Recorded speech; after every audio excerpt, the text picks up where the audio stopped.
মধ্যপ্রাচ্যের যুদ্ধে খেলা চলছে অদ্ভুত এক অঙ্ক নিয়ে। ইরানের হাতে কত মিসাইল আর ইসরায়েল আমেরিকার হাতে কত ইন্টারসেপ্টর। ইরানের টানা ব্যালিস্টিক ও ড্রোন হামলার মুখে প্রশ্ন উঠছে আমেরিকা ও ইসরায়েলের প্রতিরক্ষা সক্ষমতা নিয়ে। বিপজ্জনকভাবে কমেছে আমেরিকা ইসরায়েলের ইন্টারসেপ্টর মজুদ।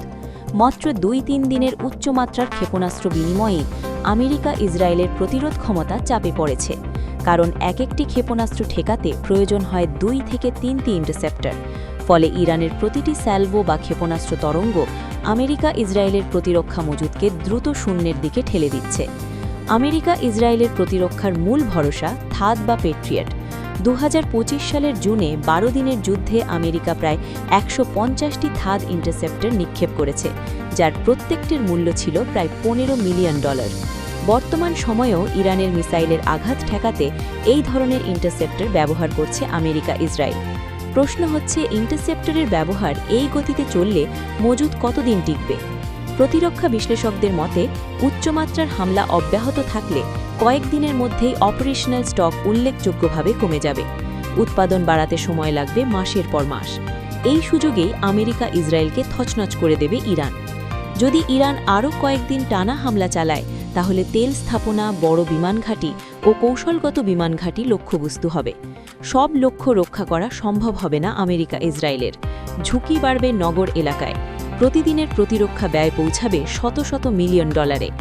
এই পরিস্থিতি দীর্ঘস্থায়ী হলে এটি প্রযুক্তির লড়াই নয়, বরং সহনশীলতার লড়াইয়ে পরিণত হবে।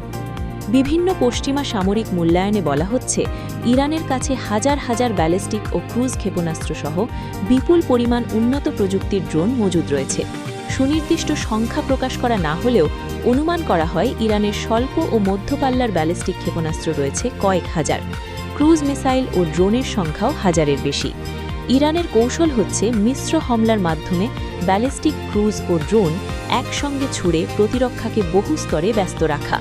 এতে প্রতিটি হামলায় একাধিক স্তরের ইন্টারসেপ্টর ব্যবহার করতে হবে। উপরের স্তরে থাদ, নিচে পেট্রিয়ট। ইরান যত বেশি মিশ্র স্যালভো ছোড়ে, আমেরিকা ইসরায়েলের প্রতিরক্ষা মজুদ তত দ্রুত ক্ষয় হয়।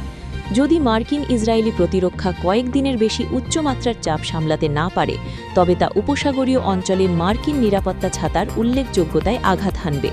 তেল বাজারে অস্থিরতা, বিমা ব্যয় বৃদ্ধি, জাহাজ চলাচলে ঝুঁকি, সব মিলিয়ে অর্থনৈতিক অভিঘাত হবে বৈশ্বিক। এই সংঘাতে সবচেয়ে বড় প্রশ্ন, কে আগে ক্লান্ত হবে? ইরান যদি টানা আরও কয়েকদিন একই মাত্রায় হামলা চালাতে পারে, তাহলে আমেরিকা ও ইসরায়েলকে হয় প্রতিরক্ষা রেশনিং করতে হবে, নয়তো দ্রুত নতুন সরবরাহ নিশ্চিত করতে হবে, যা তাৎক্ষণিকভাবে সম্ভব নয়।